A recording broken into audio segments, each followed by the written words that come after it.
एक western disturbance जा रहा है तो दूसरा टपक पड़ रहा है, यानी कि एक जा रहा है तो एक आ जा रहा है। और संभावनाएं भी यही हैं, उम्मीदें भी यही हैं कि एक के बाद एक वेस्टर्न डिस्टर्बेंस आने की संभावनाएं काफ़ी प्रबल हैं और देश में व्यापक वर्षा होने की भी संभावनाएं काफ़ी ज़्यादा प्रबल हैं। इसके लिए भी यहाँ पर तैयार रहने की काफ़ी ज़रूरत होगी। पूरे उत्तर से लेकर के मध्य क्षेत्रों में फिर एक बार बारिश का सितम आने वाला है, बारिश का एक इंटेंस स्पेल आने वाला है, ऐसा लग रहा है। और ये मार्च खाली तो नहीं जाएगा और अप्रैल भी खाली इसके हिसाब से नहीं जाने वाला, उसमें भी मौसम में ठंडक बनी रहेगी।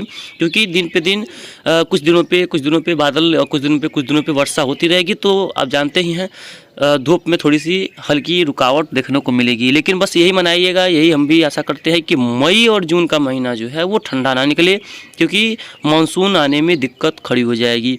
तो ऐसा प्रतीत होता है कि ऐसा देखने को नहीं मिलेगा। अगले मैप में देखेंगे तो आशा करते हैं कि जो मानसून है वो अच्छे से भारत में एंटर करे। तो बस मई में सामान्य से कम बारिश हो तो चल जाएगा, लेकिन अप्रैल की वर्षा हालांकि नुकसान ही करेगी। लेकिन प्रकृति के आगे अब क्या ही कर सकते हैं, संभावनाएं तो है ही।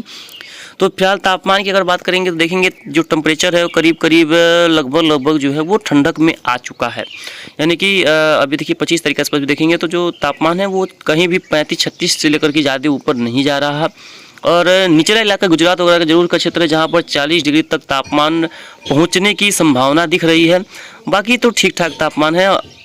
और 27 के आसपास फिर से यहाँ पर मौसम में बदलाव आएगा, ठंडक फिर से यहाँ पर देखने को मिलने की उम्मीद रहेगी, ऐसा लग रहा है। हालांकि समय के हिसाब से इसके बारे में पता चलेगा कि कितना बदलाव इसमें देखने को मिलेगा, कहाँ पर कैसी वर्षा होने की संभावना देखने को मिल रही है। तो इसके बारे में भी आपको आगे बात करेंगे। चलिए अगला मैप देखते हैं कि इस समय क्लाउडिंग किस तरह की है, वेस्टर्न डिस्टर्बेंस कहाँ पर दिख रहा है इस समय। देखिए ये है लाइव सैटेलाइट इमेजरी और इसमें आप बात करेंगे तो देखेंगे तो फिलहाल जो केरला, कर्नाटका, तमिलनाडु और पूर्वी कोस्ट है यहाँ पर कुछ निचले स्तर के हल्के बादल बने हुए हैं जहाँ पर वर्षा हो रही होगी। बहुत ज़्यादा तेज़ तो नहीं कह सकते हैं, लेकिन वर्षा यहाँ पर ज़रूर से चल रही है, जो कि यहाँ पर रेनफॉल की एक्टिविटी को बढ़ाने की संभावना है। आगे बढ़ेंगे देखेंगे जो पूर्वी और पूर्वोत्तर जो क्षेत्र है यहाँ पर काफ़ी स्ट्रॉन्ग सिस्टम बना हुआ है। सिस्टम का मतलब कि यहाँ पर बहुत स्ट्रॉन्ग क्लाउडिंग है और यहाँ पर बारिश होने की संभावना काफ़ी प्रबल है। वहीं पश्चिम बंगाल के कुछ क्षेत्र और झारखंड में देखेंगे तो यहाँ पर भी बिजली की गरज चमक कहीं कहीं पर वर्षा यहाँ पर दिखने को आपको मिल रही होगी। चलेंगे उत्तर साइड देखेंगे तो जम्मू कश्मीर क्षेत्र में तो वर्षा लगातार हो ही रही है, हिमाचल में भी हो रही है। और इन क्षेत्रों में अगले अभी मान के चलिए कि कई दिनों तक लगातार वर्षा एक के बाद एक आने वाले समय में होने की संभावना है, प्रबल है। और कई इलाकों में अच्छी बारिश की संभावना भी इस दौरान देखने को मिलेगी, इसकी संभावनाएं काफ़ी प्रबल है। अब देखिए कितना विशालकाय वेस्टर्न डिस्टर्बेंस है, यानी कि देखिए गुजरात की नीचे तक का जो है, हालांकि इतना मॉडल का संकेत तो नहीं है, लेकिन देखिए बहुत बड़ा western disturbance, massive western disturbance है। लेकिन यही है कि ये बादलों के बीच बीच में देखिए जो गैप है, यानी गैप मतलब जगह, यानी कि ये बहुत स्ट्रॉन्ग क्लाउडिंग नहीं है, बहुत मतलब कि मजबूत बादल नहीं है। ये पिछला स्तर जो यहाँ पर गरज चमक रहा है देख पाएंगे यहाँ पर, इसमें ज़रूर से बादलों में ताकत है और काफ़ी ताबड़तोड़ वहाँ पर ओलावृष्टि वर्षा दे पा रहे होंगे। लेकिन ये जो बादल हैं जो पाकिस्तान अफगानिस्तान के ऊपर हैं, ये बहुत स्ट्रॉन्ग नहीं है। बारिश तो हो रही होगी कहीं ना कहीं से इन क्षेत्रों में, ऐसा नहीं है कि बारिश नहीं हो रही होगी, लेकिन ये बहुत स्ट्रॉन्ग क्लाउड नहीं है। हो सकता है कि यही जो सिस्टम है वो 27 के आसपास भारत पहुँचे, क्योंकि आज 24 तारीख है ही और 2 दिनों का समय है। तीसरे दिन तक का इसका प्रभाव जो है वो पूर्व तक पहुँच जाएगा और कल तक तो इसका प्रभाव, कल परसों तक ये जो है वो कई इलाकों में देखने को मिलेगा। ये जो वेस्टर्न डिस्टर्बेंस आ रहा है ये वही इसका प्रभाव देखने को मिलेगा। काफ़ी अभी दूर है, समय लगेगा उसका आने में। अब देखिए इसमें देखेंगे तो कोई खास वर्षा तो नहीं है, लेकिन देखिए ये वर्षा जैसे जैसे हम आगे बढ़ेंगे तो ये वर्षा आगे बढ़ती जाएगी। और 25 के आसपास देखेंगे तो भारत में इसका वर्षा का फिलहाल कोई प्रभाव देखने को नहीं मिलेगा। यही मैं बोला था आपको कि कभी कभी सिस्टम आके कमज़ोर हो जाते हैं। 26 के आसपास देखेंगे पूरे देश में कहीं वर्षा नहीं रहेगी, कहीं वर्षा नहीं रहेगी। लेकिन उसके बाद वर्षा गतिविधियों थोड़ी सी बढ़ोतरी होगी। उसके पीछे एक और वेस्टर्न डिस्टर्बेंस आ रहा है।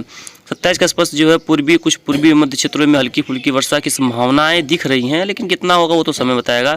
28 के आसपास देखेंगे तो एक नया वेस्टर्न डिस्टर्बेंस आ रहा है, जो कि उत्तर में इसका प्रभाव बहुत ज़्यादा रहेगा। उत्तरी भारत क्षेत्र में 29 के आसपास, उसको राजस्थान में वर्षा होगा और मध्य प्रदेश के क्षेत्र में होगा। और 30 के आसपास देखेंगे तो इसका प्रभाव बहुत ज़्यादा देखने को राजस्थान में मिलेगा, गुजरात में मिलेगा, मध्य प्रदेश में मिलेगा। 31 के आसपास देखेंगे तो ये लगभग मौसम लगभग शुष्क हो जाने की संभावना रहेगी। पूरे देश में। एक अच्छी खबर है, वैसे वर्षा ना हो तो ठीक है, क्योंकि फसलों की कटाई की जो संभावना उम्मीदें हैं वो अब ज़्यादा दिख रही हैं और समय काफ़ी करीब है। तो अभी ना हो वर्षा तो बहुत अच्छी बात है, क्योंकि यहाँ पर फसलों को नुकसान के अलावा कुछ नहीं होने वाला। 6 के आसपास भी देखेंगे कि बहुत ज़्यादा कोई बदलाव देखने को नहीं मिल रहा है। 7 के आसपास देखेंगे तो भी कोई खास बदलाव देखने को नहीं मिल रहा है। हालांकि मॉडल्स में चेंजेज आते रहते हैं, आपको पता ही है, जैसा हमने आपको पहले ही बताया था। और मॉडल्स एक दिन में भी बदल जाते हैं, तो मॉडल्स के भरोसे नहीं रहना। लेकिन संभावनाएं हैं कि 27, 28, 29 के आसपास के देश के कई इलाकों में बारिश की संभावना बनेगी। हल्की हो या मध्यम हो या बादल छाएं, उस तरह की एक्टिविटी देखने को ज़रूर से मिलेगी पूरे देश के क्षेत्रों के अंदर, ऐसा दिख रहा है। खासतौर पे मध्य पूर्वी उत्तर क्षेत्र यहाँ पर प्रभावित होने वाले हैं। उसके बाद 31 मार्च की भी कुछ संभावना है। 6-7 के आसपास एक काफ़ी बढ़िया, काफ़ी मजबूत वेस्टर्न डिस्टर्बेंस दिख रहा है। हालांकि वो समय बताएगा कितना स्ट्रॉन्ग होगा, लेकिन उम्मीदें तो काफ़ी ज़्यादा हैं और बहुत अच्छी खासी मैसिव वेस्टर्न डिस्टर्बेंस की संभावना भी यहाँ पर दिख रही है। तो इसके लिए भी तैयार रहने की काफ़ी ज़रूरत होगी। फिलहाल वेस्टर्न डिस्टर्बेंस की बात करें, देखिए फिलहाल वेस्टर्न डिस्टर्बेंस नहीं है, पश्चिम विक्षोभ फिलहाल नहीं है। 25 के आसपास जो वेस्टर्न डिस्टर्बेंस आ रहा है उसका कोई खास प्रभाव देखने को तो मिलेगा नहीं। हाँ, 27 के आसपास इसका देखिए, 27 के आसपास जरूर ट्रफ बन रही है। तो देखिए अब जैसे इस तरह की ट्रफ बन रही है, तो भाई अब भले वो सिस्टम वर्षा नहीं दिखा रही है, लेकिन देखिए ये ट्रफ उसी तरह की बन रही है जिस तरह की उस दिन बनी हुई थी 27 के आसपास। देखिए तो ये ट्रफ जो है वो किस तरह के, देखिए किस तरह का प्रभाव नहीं दिखाएगी। तो कैसे कह सकते हैं कि ये वर्षा नहीं देगी? तो वर्षा तो देगी ही देगी। देखिए काफ़ी बढ़िया ट्रफ है और उसी तरह का ट्रफ है जिसके जो इसके पहले जो सिस्टम गुजरा है, ये भी ट्रफ उसी तरह की बनने वाली है। जेट काफ़ी नीचे आने वाली है, तो वर्षा तो होगी। ऐसा मैंने आपको पहले बताया कि मॉडल्स बताएं या ना बताएं, उनका कहना वैसे भी इस बार सत्य नहीं हुआ है। तो उसके बाद देखेंगे तो 31 के आसपास, 1 के आसपास कोई वेस्टर्न डिस्टर्बेंस नहीं है, 2 के आसपास भी नहीं है, 3 के आसपास भी बहुत बढ़िया नहीं है, लेकिन 4 के आसपास देखिए काफ़ी बढ़िया एक गोलधारी कह सकते हैं कि पश्चिम विक्षोभ आ रहा है। 6 के आसपास इसका प्रभाव उत्तर क्षेत्र में पड़ने लगेगा और धीरे धीरे इसका जो प्रभाव है 7 के आसपास कह सकते हैं कि भारत के ऊपर इसका आगमन होने वाला है। काफ़ी बढ़िया तरीके से इसका प्रभाव देखने को मिलने वाला है। लेकिन 7 के बाद 8 आज के आसपास, 8 अप्रैल के आसपास, 9 अप्रैल के आसपास इसका प्रभाव देखने को मिलेगा। इसकी संभावनाएं काफ़ी ज़्यादा दिख रही हैं। और बात करें मानसून की, तो सबसे बड़ी एक खुशी की ये बात है कि आईओडी पॉजिटिव है और मानसून में भी इसके पॉजिटिव रहने की संभावना काफ़ी ज़्यादा है। दुख की बात यह है कि एल नीनो आ रहा है।